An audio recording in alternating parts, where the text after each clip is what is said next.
Hello my people and welcome to another of my Risk games. My name is Harlow the Hawk and today we're gonna be going over my game, my first practice game for the round 3 of the Risk 2023 World Championship Tournament. The settings are Mont Saint-Mitchel, the card bonuses are progressive, the placement is automatic, there is blizzards, no fog of war, no portals, and right now, even though this is a progressive game, because it's 70% of the map that we have to conquer to win this game, that means that you have to do like a hybrid of progressive games and fixed games, which means is that we have to try to go for continents, and that way we can get extra troops. And now we also have to look out for other people to get them for the cards. I know that it might be a little bit counterintuitive, but I'm trying to do like a safe guard here, like a safe way in which we're going for the win, but if we lose, at least we get a bounty.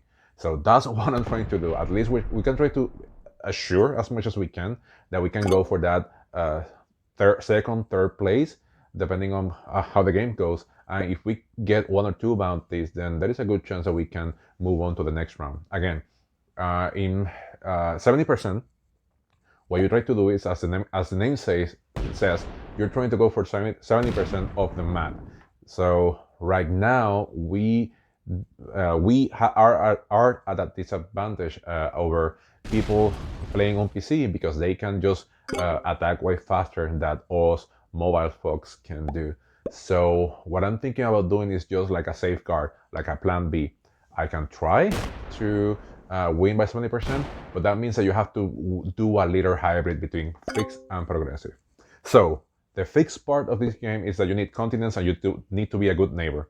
If you start breaking people, people are gonna break you. And you don't want that, because of course that's gonna screw your game, and it's probably gonna screw everybody else's game as well. The second part that you need to do that is fixed is just play the diplomatic game, trying to just get people whenever you can. Usually in progressive, you start killing off people once their cards reach a certain level, a certain number, that it's worth it. But in this case, you have to treat that as fixed as well, because this is a tournament. You need those points.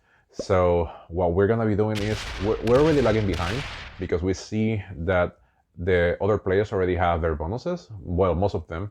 At least a yellow player doesn't.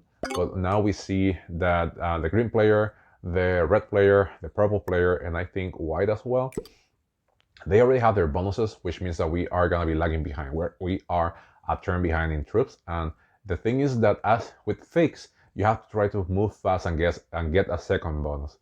Again, it's progressive, so you might think that you want to break other bonuses and try to, but it's not worth it, because unlike other maps, there is no way here that you can hide yourself, or that you can guard only one continent. You need to hold continents without guarding, and the only way that you can do that is without attacking anybody. Everybody knows what everybody's doing. Everybody wants to go for the 70%, so trying to avoid anybody from holding a continent is just gonna make people not let you hold a continent. So that is the first thing. Let people hold their continents. You go for your own. Of course, there are some exceptions to that. If people are weak enough, then yeah, you're not gonna let them hold a continent, right? So right now we see that the green player has been playing awesomely. He just captured his second continent, which again places us back in further back at a disadvantage. And we're seeing that the red player now is going for his second continent as well. So now those are two players that are ahead of us in the troops per turn. So now we're gonna see the purple player, what he's gonna do. Okay, he's gonna try to get, but that was a whoops, because that location is blocked. It doesn't connect to the others. So that is something tricky about this map. My recommendation, people, is just play as much as you can, and that way you can get familiar. I have played like 15 times this map, and I only won 3 times. So my record is not good. I didn't record the first one because I'm practicing. I have seen this map before, but this is the first time that I actually play the map myself. So you have to practice this game and be aware, be mindful that you are gonna be losing in the practice game, not necessarily in other kind of games. So what I'm gonna be doing right now is just going for my second continent. I think I can get this continent right here. Hopefully, if the if I get a good dice. So far I got it, I think. Let's see. Okay, so yeah, we need this location. I was thinking, again, I'm not 100% familiar with this map, so I need to check which is the actual continent, because I was about to attack the two troops from the purple player, but that would have just placed me, that would have just screwed me over, because that territory is not part of my continent. So now the green player is reaping the benefits of his two continents. Now the question is, what is he gonna do? He can hit me, or he can hit the yellow player, or he can just grab a card or something like that. But right now there are not many territories that you can expand to. So in reality, we are kind of in that middle part of the game where we're just waiting for people to just trading cards. Now, something that you can do in this stage is start looking for people that are weak. Right now we can see that the yellow player is weak, the red player is weak. So that means that you can, this is the part of the progressive part of the game where you can start looking at people for their cards. So yes, usually you don't wanna, usually you don't wanna trade in the first few turns, but remember, this is a tournament. You need a bounty. So if you can ensure a bounty, then sure, do it. As you can see, I have 7 troops in the middle of the map, but that is just a way to be in the middle of everything, and that way I can hit anybody that hits me. Of course, I'm not expecting anybody to break me, but they might as well do, and if they do, then I can hit them somehow. And trust me, this is a tourney practice game. People are playing really well so far, so it's just a matter of being mindful of how you do it. I have only 7 troops, but still, I'm really spread throughout the map. That is part of the progressive aspect of this game that actually plays, comes into mind. Yes, it's progressive. You usually want to kill people for the cards, but I'm spread enough that if somebody's trying to get me for my cards, they have to get to the left side of the map, and they will probably have to break green, they will have to break red, they will have to break purple just to get me. And that is not worth it, because then people are gonna hit you back. So right now, I'm gonna start working on getting my 3rd bonus. Now, I see that the white player is placing his troops in the continent that I wanna go for. So that's what I'm taking. I'm taking a second to think if this is the best move. I think it is, because if he doesn't move, the next turn I can just smack him and make him move. I'm not gonna split unnecessarily my troops, so I'm not gonna do weird attacks. So I'm just gonna get these continents to make sure that there is nobody behind me, and then I'm just gonna do one more attack just to make it clear to the white player, I'm going for this continent. Please move. Be kind. Please move. Now, the green player is getting 13 troops per turn, which is nice. So we're seeing that the white player is a grandmaster, so I think he is gonna be playing competent. And if he's placing those troops there, he's just trying to avoid. He's trying to not allow me or the purple player to expand to other continents. And we're seeing right now that the green player took out the yellow player, and he has a bounty, and he's not that weak. You see, we are not in the trading cards. He's actually going to get the first set, but right now he has 1 bounty, and he's still spread out enough that actually killing the yellow player is not gonna affect him. It's not like right now nobody is gonna try to get him for his cards. So you see, right now he has 1 bounty and he's strong enough. And actually, he captured another bonus on the way. So right now, the green player already has his 3rd bonus. So we just need to start working on getting our 3rd bonus as well. We see that the purple player is getting that 15 stack behind me. So I don't even know if I'm gonna be able to hold this continent or not. I think that might be a safety card, because his other position is kind of weak. So he's probably trying to avoid getting eliminated for his cards, since his central positions are accessible to everybody in this map. Well, but maybe because I'm a little bit blocked behind my own troops. But I'd rather be here and have access to the red player and access to the white player and the green player than being behind and trying to attack the purple. So right now you see that I'm already getting 17 troops per turn, which is really, really nice.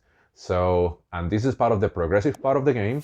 I'm not gonna be trading in, because I don't think I can get, or maybe I can get the red player now. I can get the red player, and then I can trade in this turn. So that is a you need to make the choice, and you need to make it quick, because If you lose, you lose. And that's the thing. If I try to kill the red player right now, that means that I will have to split my troops. I'm not 100% sure what to do. I think that may be the best choice. But what I'm going to do is just trade in right now, just to make sure that I'm strong enough. And there, I have troops in here. I'm thinking if I'm going to hit him. I don't. So I'm just going to attack one territory and just fortify all my troops. This is part of the progressive game that actually comes into play, where you have different stacks in different locations, so you can reach different positions across the map. I am still in a kind of defensive mood, and we see that technically right now, because my troops are block-ish, if I want to go for the red player, I cannot, because I will have to smack either a 13 or a 11 troop from the green or white players, which will place me in a huge disadvantage. So that means that even though I would like pretty much to kill the red player, I cannot. So yeah, totally, I just missed my chance. I probably had a good chance. I just overthink about that.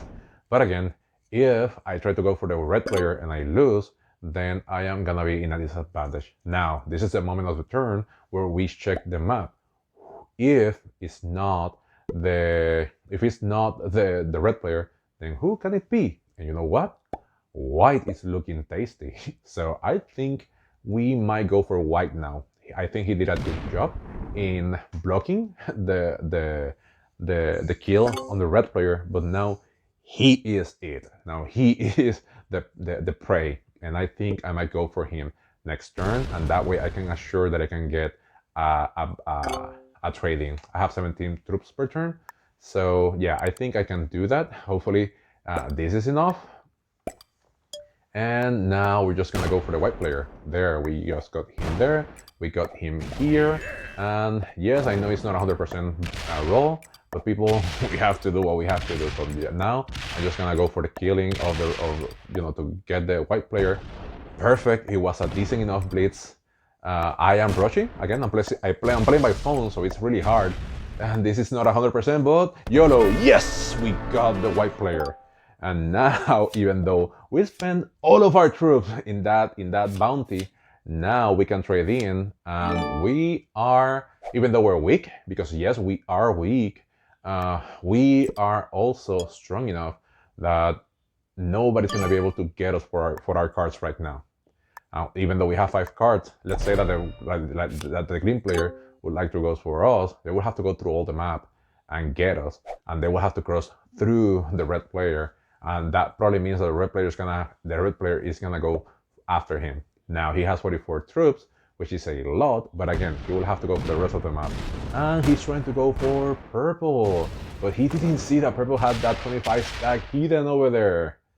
You see, that was a really good one by purple. Purple actually had that stack hidden, and he couldn't see that. He didn't see that. And now you see that he weakened himself in the process. He had a lot of troops, but he hit so much trying to go for a kill that now he is weak. And the sad thing is that he still could have, no, he couldn't. He couldn't go for the kill. He didn't have anything strong enough. Now we go for the red player, and the red player is probably gonna go for me because I have 5 cards. Or the purple player, I don't think he can go for the purple player.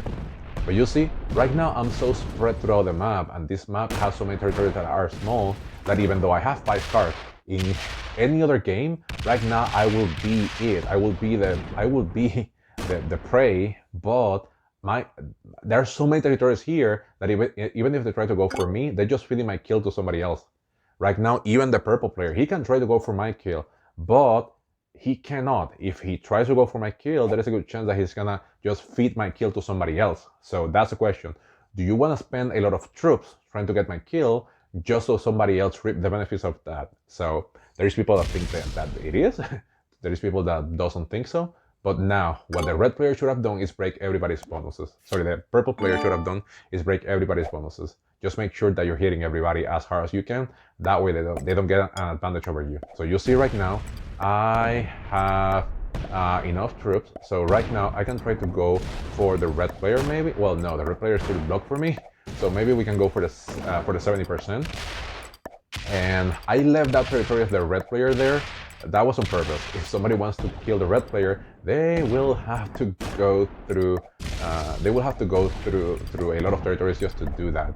And I'm not gonna be able to reach his big stack, so it's gonna be hard for anybody to go down. Maybe green can do it, but still, I'm not gonna be able to reach that upper side.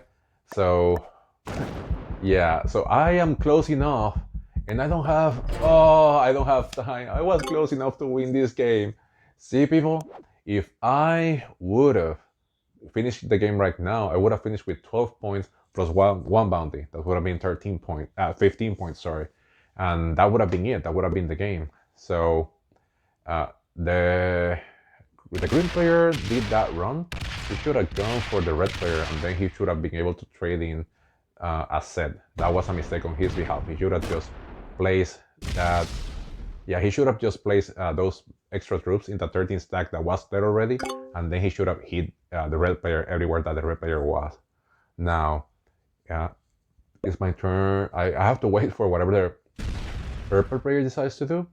If the purple player doesn't finish the red player, then I might be able to do so. Though, of course, as you can see, I am weak enough in this game. So, yeah. Okay, so the purple player is going for the.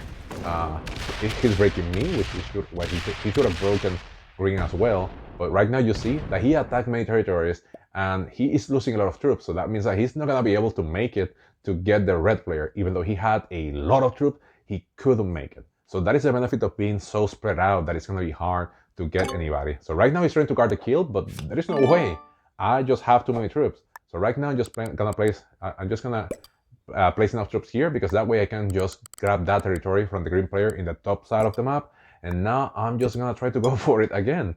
So what I'm just going to do is hit everything that I can, and that way I can try to reach 70% again.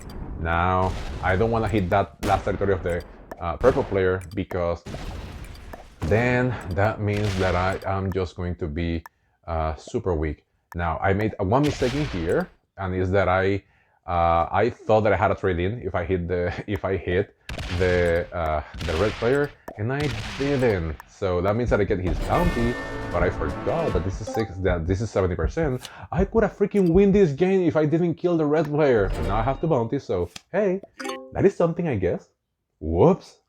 Again, I'm not familiar with this map, and I just panicked. I was so close of getting the red player. But now, even if I lose, that means that I get third and 2 bounties.